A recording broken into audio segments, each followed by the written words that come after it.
My name is Tara Moreno, and the day my family uninvited me from the wedding, a steely resolve took hold of me. It was a blistering June afternoon in 2019, the Texas sun beating down on Austin's east side, where I grew up in a cluttered duplex with my parents, Rosa and Javier Moreno, and my older sister, Carla, 24. I was 20, a determined woman with a head for business and a knack for event planning, working part-time at a local cafe while studying hospitality online. The wedding was Carla's, a lavish affair planned with our cousins, set for August at the historic Villa Serena, a sprawling venue with oak trees and a grand ballroom. I'd helped design the decor, sketching floral arches and lighting plans, dreaming of my own day. But a week before the invitations, Rosa called me into the kitchen, her voice cold. "Carla doesn't want you there, Tara. You're too different." Javier nodded, avoiding my eyes. The real reason? My queer identity, a secret I'd shared only with close friends, had leaked, and they deemed me an embarrassment. I left, my sketches crumpled, tears stinging. That night, alone in my rented room, I stared at my laptop, a real estate app glowing. They uninvited me from the family wedding, so I greeted them at the entrance, with a new guest list in hand. The rejection cut deep. I'd always felt on the edge, my love for planning clashing with their traditional views, my identity a silent divide. Carla, the golden child, had their approval, her fiancé Miguel a lawyer fitting their mold. I'd poured myself into her wedding, hoping for acceptance, only to be cast out. The pain fueled a fire. I quit the cafe, doubling down on online courses, earning a certification in event management by 2020. I saved $5,000 from freelance gigs, organizing small parties, designing menus, my income creeping to $1,200 monthly. The idea crystallized. I'd take Villa Serena, turn their rejection into my triumph, and redefine the guest list. By 2021, my savings hit $15,000, my resolve unshakable. The journey was relentless. I balanced work and study, sleeping 5 hours a night, my hands stained with ink from late-night sketches. I networked at industry meetups, landing a junior planner role at Austin Events, earning $3,000 monthly. My savings grew to $20,000. But Villa Serena, owned by a struggling estate, was listed at $150,000, its upkeep draining profits. I researched, identifying tax liens and proposing a buyout to the estate's trustee. The pain twisted into a strategy. I'd purchase it, host my own event, and invite those who mattered. I invested $5,000 in a business loan course, securing a $100,000 loan with my savings as collateral, closing the deal in March 2022. My income rose to $4,000 monthly, but the risk loomed large. Planning my revenge took grit. I hired a crew, spending $6,000 on renovations, repainted walls, upgraded lighting, a new stage, transforming Villa Serena into a premier venue. My savings dropped to $14,000, but bookings trickled in, adding $2,000 monthly. I tracked Carla's wedding plans, learning it was still at Villa Serena, now under my ownership, a twist I kept secret. I worked 60-hour weeks, designing my own event, a reclaimed Unity Gala for Austin's queer community and allies, scheduled for September 2022 post-wedding. I crowdfunded $3,000 for decor, my network rallying behind me. Doubts crept in. Would my family retaliate? Would the venue succeed? I pushed forward, sketching a guest list excluding my parents and Carla, inviting 200 supporters instead. The confrontation brewed.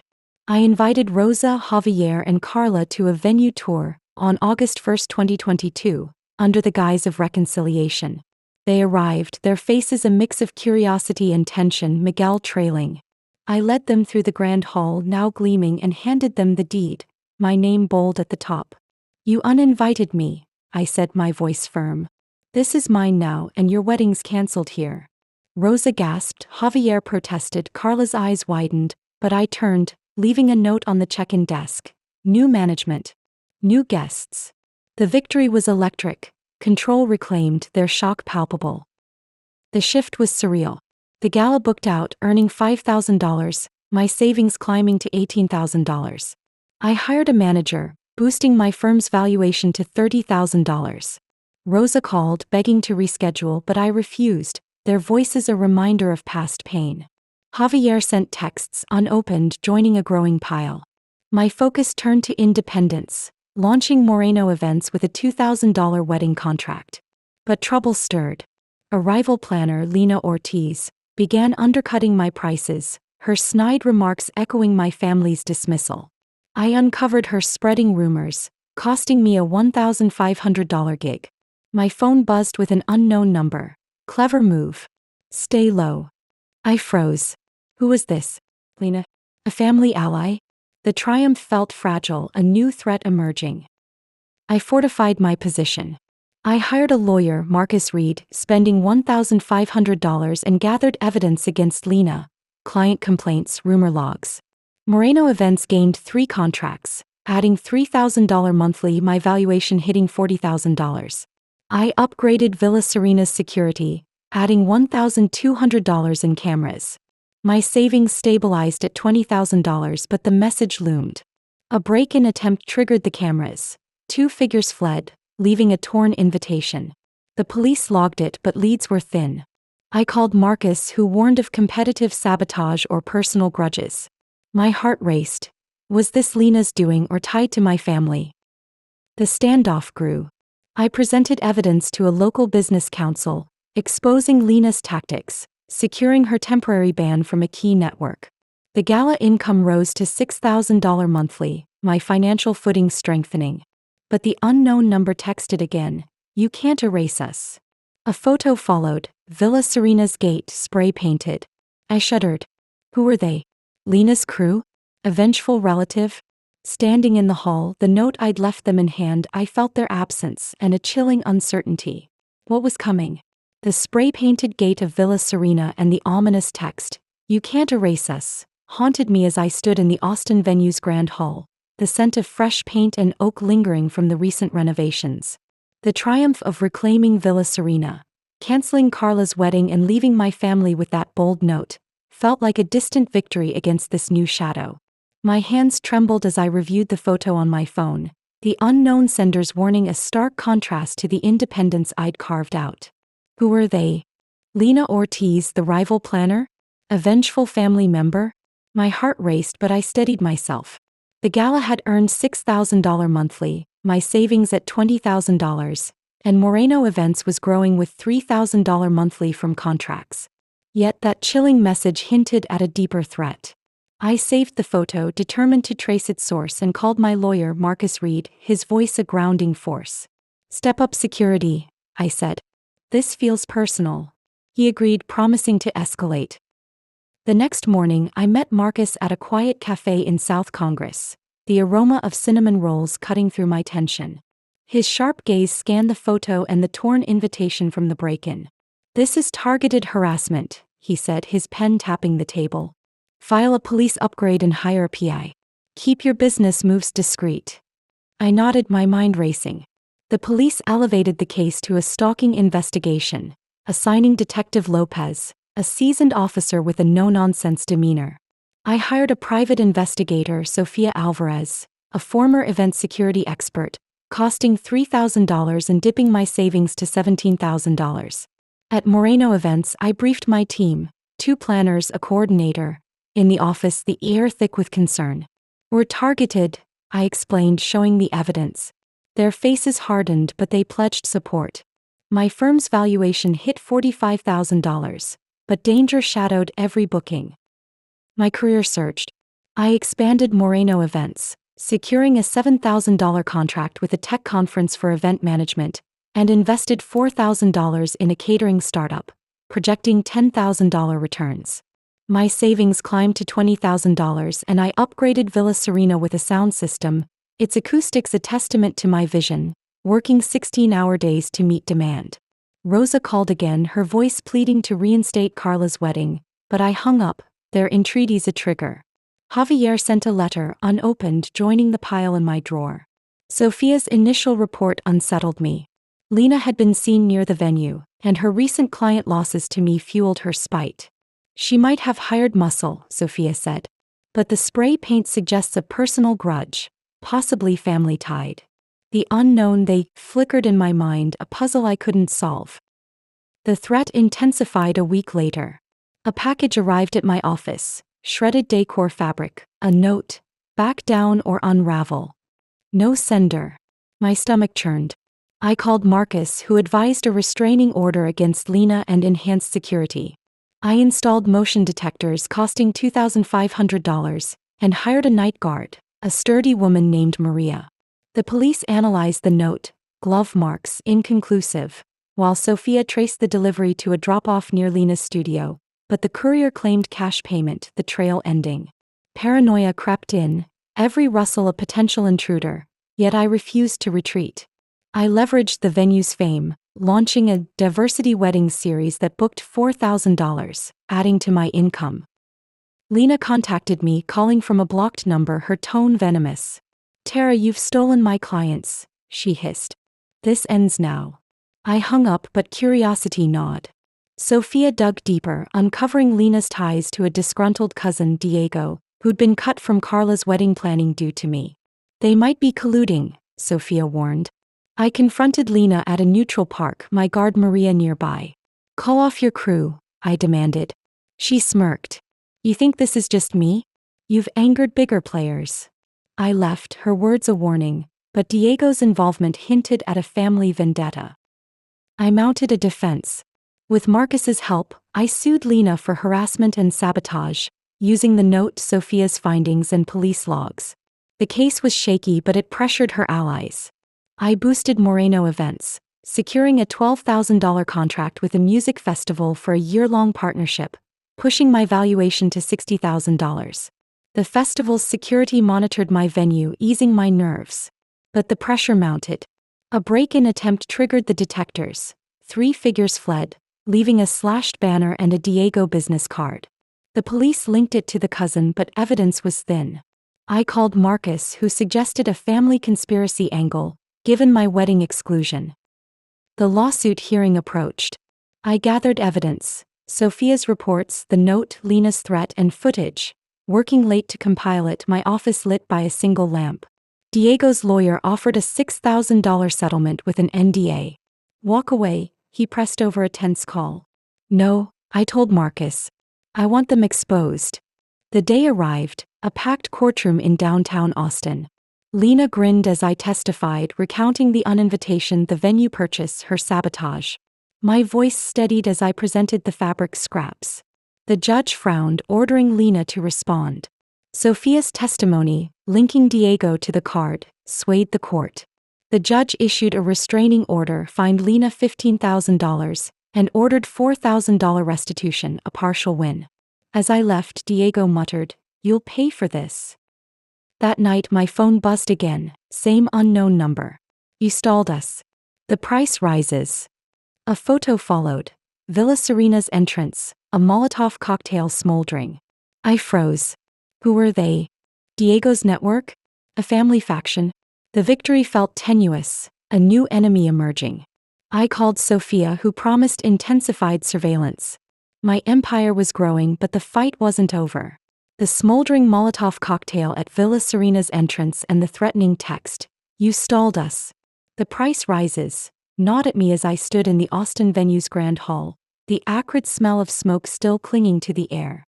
The triumph of reclaiming Villa Serena, canceling Carla's wedding and leaving my family with that defiant note, felt like a fading echo against this escalating danger. My pulse raced as I stared at the photo on my phone, the unknown sender's warning a stark contrast to the empowerment I'd fought for. The police investigation into Lena Ortiz's harassment had stalled, the restraining order a brittle shield. Who were they? Diego's network? A vengeful family faction? I dialed Sofia Alvarez, my investigator, my voice steady despite the fear. "Track them down," I said. "They're too close." She promised round-the-clock efforts, her tone urgent. The victory was mine. Lena humbled, my venue thriving, but the fight wasn't over. The next day I met Marcus Reed, my lawyer, at a secure office in downtown Austin, the hum of air conditioning a faint backdrop to my tension. His brow furrowed as he reviewed the photo and Molotov evidence. "This is arson with intent," he said, his fingers tracing the scorch marks. "Push the police for a task force and brace for retaliation. Your rise is the trigger." I nodded, my mind racing with strategies. At Moreno Events, I briefed my team, 4 planners, a manager. In the office, the air thick with resolve. We're under siege, I explained, showing the evidence. Their faces tightened, but they rallied, vowing loyalty. Revenue had climbed to $7,000 monthly, a testament to my firm's growth, but danger shadowed every event. I spent $5,000 on reinforced gates and hired a third guard, reducing my savings to $15,000. Security became my lifeline. Sophia's first update came that evening. She tailed Diego to a meeting with a local gang, the East Side Crew, known for extortion. One member, a scarred man named Rico, linked to family disputes. They're enraged, Sophia said. Your venue move cut their leverage with Carla's wedding profits. I passed it to Marcus, who subpoenaed Rico's records. Meanwhile, I threw myself into work, launching a inclusive celebrations festival, booking $8,000 and earning $4,000. My savings rose to $18,000, Moreno Events valuation reaching $70,000. Rosa and Javier called, frantic about threats, but I hung up, their pleas a burden. The threat cast a shadow over my success. A second note arrived days later. Charred invitation fragments with "Final warning" scrawled in red slid under my door. No prints. The police upgraded the case to an organized crime probe, assigning a detective unit, but leads were slow. I called Marcus, who suggested a public campaign to expose the harassment, rallying community support. I agreed, drafting a statement with him. From exclusion to empowerment, I face a gang's wrath. I won't yield. The press conference held outside Villa Serena drew 100 reporters. My voice quivered as I held up the fragments, but I stood firm. The story hit, planner defies gang threat, boosting my bookings to $9,000 monthly, though the risk heightened. Sophia's next report deepened the mystery. She traced the unknown number to a burner phone bought near Rico's hangout, tying it to the East Side Crew's leader, our elusive figure, Marco Vega. Carla's fiancé Miguel owes him, Sophia said. They want your venue to settle debts. I shivered, the stakes soaring. Marcus filed for an emergency injunction to freeze the crew's local accounts, stalling their cash flow. I fortified Villa Serena, adding $4,000 in alarms and a fourth guard. My savings dipped to $14,000, but the team's spirit held. I trained them in safety drills, turning the venue into a fortress. The arson probe gained traction. Marcus uncovered texts. Rico ordering Diego to torch my property, costing me $3,000 in repairs. I reported it to the police, who raided a crew safe house, seizing weapons. Carla called, sobbing. Tara, Miguel's in danger.